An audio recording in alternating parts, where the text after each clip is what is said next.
You're about to see a short clip of the new Labour leadership candidate, Wes Streeting, saying that leaving the EU was a catastrophic mistake. And he says this to loud cheers from everyone in attendance. Leaving the European Union was a catastrophic mistake. I'm very used to seeing comments like this. I think a lot of us are, from people in both the Labour Party and the Conservatives. You know, who can forget the significant media backlash, backlash from just about everyone in the establishment in lieu of the Brexit vote. You know, we all saw the headlines, 60%, 70%, 80% of the public regret their vote. Brexit has crashed the economy in just a few days, apparently. That's what they said back then. It crashed the FTSE 100. All our shares were suddenly worthless. And then it moved on to, well, we can't just leave. We've got to get some sort of deal with the EU. We've got to pay them a load of money. We've still got to be, part of some of its institutions and still take on the regulations and things like that.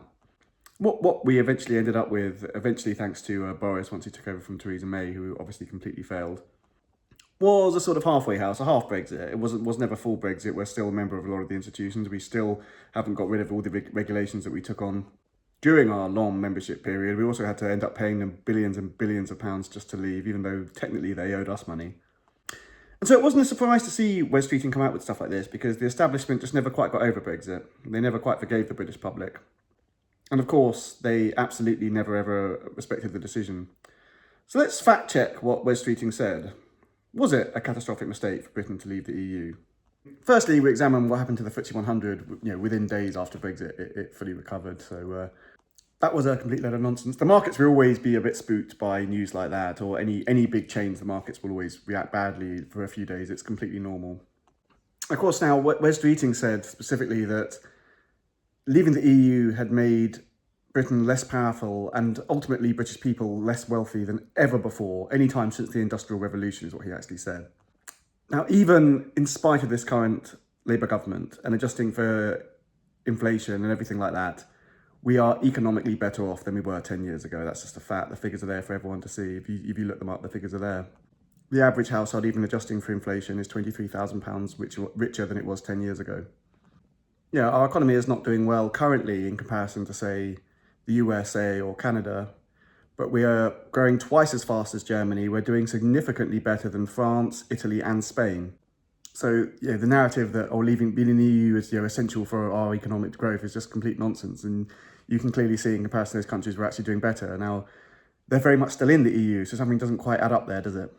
Now, our exports are doing really, really well. Do you remember after Brexit, they said that, we weren't going to get any trading agreements. No one would want to trade just with Britain by itself. And of course, we signed so many.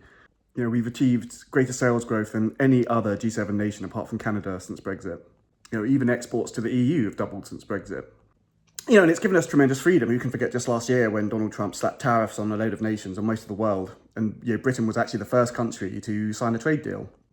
And that immediately got us lower taxes than all the countries in the EU bloc. And obviously would not have been possible if we were still part of the EU. So we would not have had the freedom to negotiate our own trade deal with America. Pretty much all the issues that Britain faces now are a result of two things. One, the COVID restrictions and the regulations at the time that crippled businesses and obviously destroyed our economy. And we borrowed a hell of a lot of money that we're going to be paying back for decades and decades. Now, people like me, really publicly again and again raised the issues with borrowing all this money and paying people not to work at the time, and the devastating effect it would have on our economy for a virus that had a far less than 1% death rate. It was a ridiculous thing to do. It was one of the biggest acts of economics, self-sabotage, I think, in Western democratic history. And of course, the other big thing that's holding us back economically is having this Labour government, increasing taxes on business, forcing wealth creators out of the country, and massively increasing our benefits bill. So the unproductive part of society are being paid not to work, and the productive part are being squeezed to the hill. If you want to look for the real catastrophe for this country, there it is. It's nothing to do with Brexit. Thank God we left. Brexit was one of the very few economically beneficial things that this country has actually done in the last 10 years. So, don't believe these lies. It's just a false narrative, and it's propped up by the media. And so many people believe it because what you see on the news every day, and obviously I think people like the BBC and Sky and everyone were relatively fair in the run-up to Brexit. Afterwards, of course, they all went ballistic, and we've just been given, years and years worth of propaganda that people believe it. Some people, can kind of, aside obviously see it's not true, but when you're given that much propaganda, you know, your average Joe public who's not very well informed or doesn't research things, you know, just naturally believes it. But yeah, please, you know, do your own research. You know, all this information is very, very publicly and very easily available. So yeah, don't believe people like Wes Streeting.